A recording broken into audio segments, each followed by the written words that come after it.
கர்த்தர் உன்னை தேசத்துக்கு ஆசீர்வாதமாக்கணுமா? தம்பி தங்கச்சி, முதல்ல உன் வீட்டில் நீ ஆசீர்வாதமா இருந்து பழகு. வீட்டில் பெற்றோருடைய வார்த்தைக்கு கீழ்ப்படிஞ்சு பழகு. பெரியவர்கள் வார்த்தைக்கு கீழ்ப்படிஞ்சு பழகு.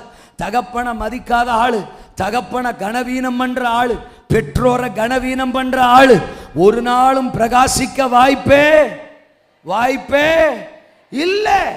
அவங்களுக்கு உதவி செய்யுங்க. கல்யாணம் பண்ற வரைக்குமே அவங்களுக்கு ஒண்ணுமே உங்களால பண்ண முடியலன்னா, பொம்பளை பிள்ளைகளை சொல்றேன், நீங்க கல்யாணம் பண்ணதுக்கு பிறகு என்னதான் பண்ணலாம்னு நினைக்கிறீங்க? தோத்துறா. கல்யாணம் பண்ணி அடுத்த வீட்டுக்கு போற வரைக்கும் பெத்த தாய் தகப்பனுக்கு ஒரு உதவி கூட நம்மளால செய்ய முடியலன்னா, அப்புறம் கல்யாணம் பண்ணி இன்னொருத்த வீட்டுக்கு போனதுக்கு பிறகு அப்பா அம்மாவுக்கு வந்து செஞ்சிட போறீங்களா? பேச்ச குறை அல்ல, சொல்லுங்க. அப்பா செய்யணும். தோத்துறேன். நான் ஒரு வீட்டில், ஆமா, எனக்கு தெரிஞ்ச ஒரு குடும்பம், அங்க ஜெபம் பண்ண போவேன். அவங்களுக்கு ஒரு வாலிப பொண்ணு, ஒரு வேலை செய்ய மாட்டா. தோத்துறேன். ஆனா தட்டு கணக்கா தட்டுவா. தோத்துறேன். பயங்கரமா ஒரு வேலை செய்யறது இல்லை. திங்கிற தட்டை கூட என்ன செய்யறது இல்லை, கழுவி வைக்கிறது இல்லை. அவங்க அம்மாவுக்கு புள்ள மேல பாசம் வேற, இதுல அம்மா அப்பாவுக்கும் பங்கு இருக்குதுங்க. சிலர் பிள்ளைகளுக்கு ஒரு வேலையும் கொடுக்கறது இல்லை, ஒரு வேலையும் செய்ய சொல்றது இல்லை. ஆமாம், என் புள்ள ஒன்றும் செய்யக்கூடாது அப்படின்னே வளர்க்குறது. அதனாலதான் கல்யாணம் பண்ணி கொடுத்தோடனே 2 மாசத்துல வீட்டுக்கு வந்துடுறா. அல்ல, சொல்லுங்க. ஆளுகளை பாரு. தோத்துறா. அப்போ அந்த அம்மாவும் அப்படியே தான். நானால சரி எதுக்குடா வம்பு, நம்ம போனோமா ஜாம் பண்ணோமா வந்தம்மான்னு இருக்கணும்னு வந்துடுவேன். ஒரு நாள் அவங்க அம்மா சொல்றாங்க, இந்த பொண்ணுக்கு ஒரு மாப்பிள்ளை பாருங்களேன். ஏய் சல்லி, சான்ஸ் கிடைச்சிருக்குடா, இன்னைக்கு ஏதாவது பாயிண்ட் கிடைக்கும், போட்டுடலாம் அப்படின்னு ஆர்வமா இருக்கேன். யாருக்கு? உங்க பொண்ணுக்கா? மாப்பிள்ளையா? தோத்துறான். எப்படி? சமைக்க தெரிஞ்சவனா, வீடு கூட்ட தெரிஞ்சவனா, இப்படி மாப்பிள்ளைய நான் பார்க்கணுமா அப்படி நான் பாருங்க. பாத்தியா பாஸ்டர் சொல்றாரு, பாத்தியா நீ ஒரு வேலை செய்ய அப்பதான் உன்னை அவங்க அம்மா என்ன வச்சுக்கிட்டு திட்டுறாங்களாமா. ஒரு வேலை செய்ய மாட்டேற, திங்கிற தட்டை கூட கழுவி வைக்க மாட்டேற, அப்படியாக்குன்னு திட்டின உடனே அவ உடனே நானும் உட்கார்ந்துருக்கிறேன், அப்பாமா அதெல்லாம் நான் செய்ய முடியாது அப்படின்றா. ஏமா கல்யாணம் பண்ணி போனீங்கன்னா புருஷன் வீட்டில் இதெல்லாம் செய்யணும்னு எதிர்பார்ப்பாங்களே, அப்படின்னா வேலைக்காரியை வச்சுக்கிருவேன் அப்படின்ட்டா. தோத்துறா. எனக்கு சுருன்னு ஏறிட்டுங்க. ஆமா, உள்ளுக்குள்ள ஸ்டான்லி சரியான சான்ஸரா, கோல்டன் ஆப்பர்ச்சுனிட்டி, மிஸ் பண்ணிராதரா, இந்த வாய்ப்பு பொன்னான வாய்ப்பு, போனால் வராதரா, போட்டுறா அப்படின்னு ஒரு சத்தம். நான் சொன்னேன், ஏமா நீ வேலைக்காரியை வச்சுக்கலாம்னு சொல்றியே, உன் வீட்டுக்காரன் அந்த வேலைக்காரியை வச்சுக்கிட்டானா என்ன பண்ணுவேன்? ஹலோ, இருக்கீங்களா? நாட்டு நடப்ப சொன்னா சொல்லுன்னு கோவம் வருது. அல்ல, சொல்லுங்க. அப்பா வேலை செஞ்சு பழகுனா வேலைக்காரி வச்சுக்கிருவாளாம். அந்த வேலைக்காரியை அவன் வச்சுக்கிட்டு அப்படின்னா அதுக்கு பிறகு நீ இங்கேதான் என்ன செய்யணும், வீட்டுக்கு வரணும். ஆளுகளை பாரு. பெற்றோர் சொன்னா, பெரியோர் சொன்னா, கர்த்தர் சொன்னா ஆமெனா கீழ்ப்படிஞ்சு பழகுவோம். அல்லேலூயா சொல்லுங்க. தகப்பன் தருகின்ற எதற்கும் நம்மை நாம் விட்டு கொடுத்தால், சில காரியம் சங்கடமா தான் இருக்கும். சர்ச்சுக்கு வர்றது சங்கடம் தான், ஜெபம் பண்றது சங்கடம் தான், ஆராதிக்கிறது சங்கடம் தான், ஊழியம் செய்யறது சங்கடம் தான், சோ அவரை பார்க்காம இருக்கிறது சங்கடம் தான். தோத்திரம். ஹல்லேலூயா. ஆமா, அந்த பச்சைக்களை சிங்கிச்சான், மஞ்சக்களை சிங்கிச்சான கட் பண்ணி விடுறது சங்கடம் தான். அல்ல, சொல்லுங்க. அப்பா அது இது சங்கடம் தான். ஏப்பா இதெல்லாம் நீ செஞ்சா தான்ப்பா அவர் உனக்கு குறித்திருக்கிறது நிறைவேறும் அப்படின்னு தகப்பனுடைய வார்த்தை வந்துச்சுன்னா முடியாது, நான் என் ரூட்ல தான் போவேன், என் வழி தனி வழி அப்படின்ட்டு போனா நாசமா தான் போகணும். அல்ல, இல்லையா சொல்லுங்க. அப்பா நான் சொல்றது உங்களுக்கு புரியுதுங்களா இல்லைங்களா? என்ன முறப்புன்னு கேட்க. ஆமேனா? ஆமே.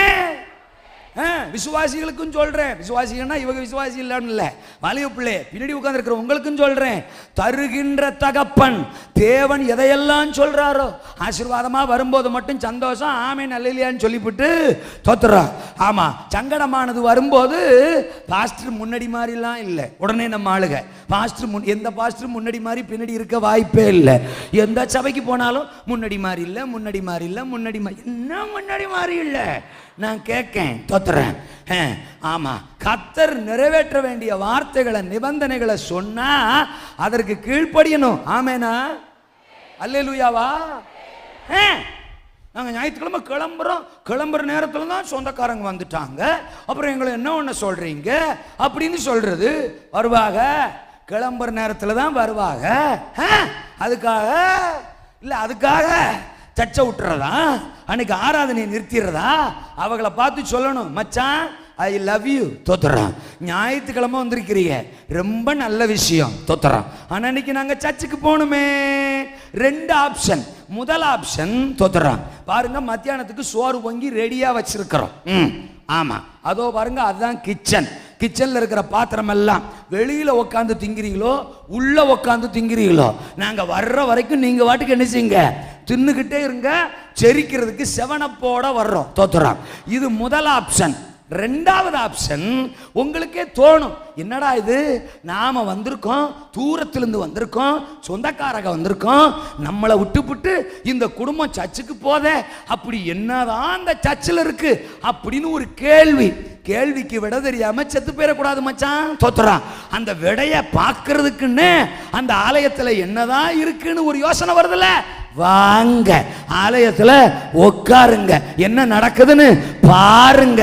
நீங்க ஆலயத்துக்கு வந்த சந்தோஷத்துல வீட்டுல வந்து இந்த சோத்தை திங்க வேணாம். நாம தோத்துறோம், கிளம்பி செட்டிநாடுக்கோ திண்டுக்கல் தலப்பாக்கட்டுக்கோ தோத்துறோம், தட்டு அல்ல சொல்லுங்க அப்பா, ரெஸ்டாரண்ட்டுக்கோ போறோம், தோத்துறோம், நல்லா சாப்பிடுறோம், வாரம். என்ன சொல்றீங்க? 2 ஆப்ஷன்ல ஏதோ ஒன்றை செலக்ட் பண்ணுங்க. நாங்க சர்ச்சுக்கு கிளம்புறோம்னு வரணும். கையை உயர்த்தி ஆமேனா, அல்லேலூயாவா? பழைய ஏற்பாட்டு ஆராதனை புதிய ஏற்பாட்டு ஆராதனையோட ஒப்பிடவே முடியாது. அன்னைக்கு ஒவ்வொரு முறையும் ஆராதிக்கும் போது பலிபீடம் கட்டணும், தோத்துறோம். அப்பா, ஒவ்வொரு முறையும் ஆராதிக்கும் போது ஒரு ஆட்டுக்கடாவை கொண்டு வரணும், ஒரு இளங்காளையை கொண்டு வரணும், அதை வெட்டி சந்து ஆக்கி பலிபீடத்தில் ஆண்டவருக்கு பலி செலுத்தணும். இப்பவும் வாரந்தோறும் ஆலயத்துக்கு வரும்போது ஒரு ஆட்டுக்கடாவை கொண்டு வாங்க, ஒரு இளங்காளையை கொண்டு வாங்கன்னா சர்ச்சுக்கு வருவான், பாஸ்டரை பலி செலுத்திடுவோம். அல்ல சொல்லுங்க அப்பா, சோத்துறான். வாரம் பலியாமல அப்படின்னு தோத்துறான். ஆபிரகாம் பலியை பாருங்க, 22 அதிகாரத்தில் ஆதியாமத்தில் ஆட்டை கேட்டவர் மாட்டை கேட்டவர் இப்ப மனுஷனை கேட்கிறாரு. மனுஷனை கேட்டா கூட பரவாயில்ல, பக்கத்து வீட்டுக்காரனை போட்டிருக்கலாம், பெத்த மகனையே. அல்லேலூயாவா? ஆமேனா? தேவனுடைய கட்டளைகள், தேவனுடைய எதிர்பார்ப்புகள், தேவன் தருகிற வார்த்தைகள் சங்கடமானதாகத்தான் இருக்கும். சங்கடமானதா 12:2 சொல்றாரு, நான் உன்னை ஆசீர்வதித்து உன் பேரை பெருமைப்படுத்துவேன், நீ ஆசீர்வாதமாயிருப்பாய், உன்னை ஆசீர்வதிக்கிறவர்களை ஆசீர்வதிப்பேன், உன்னை சபிக்கிறவர்களை சபிப்பேன், பூமியில் உள்ள வம்சங்கள் எல்லாம் உனக்குள் ஆசீர்வதிக்கப்படும். இதுவும் அவர் தந்ததுதான். ஆனா அதுக்கு முதல் வசனம் தோத்தரா, நீ உன் தகப்பனுடைய வீட்டையும் உன் இனத்தையும் உன் தேசத்தையும் விட்டு நான் உனக்கு காண்பிக்கிற தேசத்துக்கு போ. இதுவும் தகப்பன் தந்ததுதான். அல்லையா சொல்ல மாட்டீங்களே? ஆமேனா? இதுவும் அவர் தர்றதா, அதுவும் அவர் தர்றதா. இங்க ஆபிரகாம்கிட்ட ஈசாக்க போய் பலி செலுத்துன்றாரு. அப்படியே பலி செலுத்த சொன்னாலும் மோரியா மலைக்கு போகணுமா.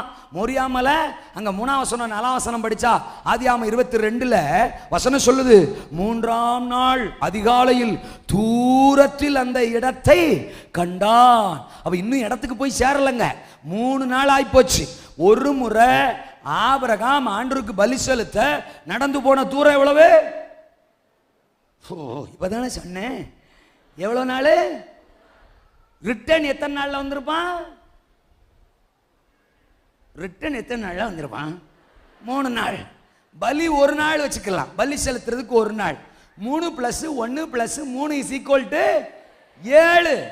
ஒரு முறை ஆண்டவருக்கு பலி செலுத்த ஆபிரகாம் எடுத்துக்கொண்ட நாட்கள் 7. நமக்கு 7 அந்த 1ல கூட அரை காலு குறை, நமக்கு 7.5.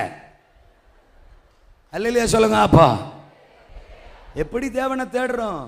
தருகின்ற தகப்பன். சங்கடமா தான் இருக்கும். ஈசாக்க பலி செலுத்துறது சங்கடமா தான் இருக்கும். கல்யாணம் பண்ண மனைவிட்ட கூட சொல்லலைங்க, சாராள மாட்ட. ஏன் சொல்லல? அவ சரியான டெரர் கிளவி, தோத்துறான். ஏன் அப்படி சொல்றேன்?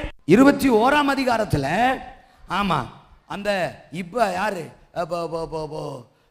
ஆகார் மகன் ஈசாக்க கிண்டல் பண்ணிட்டான்னு அவனையும் அவளையும் வீட்டை விட்டே என்ன செஞ்சவ? துரத்துனவ. அவள்கிட்ட போய் ஈசாக்கு ஆண்டவர் பலிசலத்தை சொல்றாருன்னு சொன்னா அவ என்ன பண்ணிருப்பா? அட பெருசு தோத்துறான், 100க்கு மேல ஆன உடனே மறையெல்லாம் கலண்டுருச்சா? கொடுத்த கடவுள் கொல்ல சொல்லுவாரா? இந்த மனுஷன் செஞ்சாலும் செய்வார்னு சொல்லி, அத்தானு உங்களுக்கு ஆசையா பிடிச்ச குழம்பு வச்சிருக்கேன், சாப்பிட்டு படுத்து தூங்குங்க, காலையில் நானே அலாரங்களாக்கா இருந்து உங்களை எழுப்பி விடுறேன்னு சொல்லி ராத்திரி 1 மணிக்கோ 2 மணிக்கோ அம்மி குழவிய மண்டையில் போட்டு கொன்றுப்பா. நீங்க வேணா பரலோகம் போகும்போது கேளுங்க, அவ சொல்லுவா, சாராளம்மா அந்த ஸ்டான்லி பைய கரெக்டா சொன்னான்னு சொல்லுவா. அல்ல சொல்லுங்க அப்பா, என்ன பேச மாட்டிய? ஏன் சொல்லல ஆபிரகாம்? அது அவர்கிட்ட தான் கேட்கணும். தோத்துறான், அவங்க வீட்டு விஷயம் அவங்களுக்கு தான் தெரியும். சாராளம்மா எப்படி டெரரா இருந்திருப்பான்னு ஆபிரகாமுக்கு தான் தெரியும். தகப்பன் ஒரு கட்டளையை தந்துட்டார், அதற்கு தடையா மனைவி இருக்க கூடாது. 2 வேலைக்காரனை கீழே விட்டுட்டு மேல வரார். தகப்பன் தந்த கட்டளைக்கு தோத்துறான், வேலைக்காரன் தடையா இருந்திடக்கூடாது. இவன் தகப்பன் தந்ததை நிறைவேற்றினான். தோத்துறான் யாரு? ஆபிரகாம். அந்த ஆபிரகாமுக்கு தேவன் குறித்திருந்ததை நிறைவேற்றினார். அல்லேலூயா சொல்லுங்க. அப்போ தகப்பன் தந்ததை நாம் நிறைவேற்றுவோம், தேவன் நமக்கு குறித்திருக்கிறதை நிறைவேற்றுவார். அல்லேலூயா சொல்லுங்க.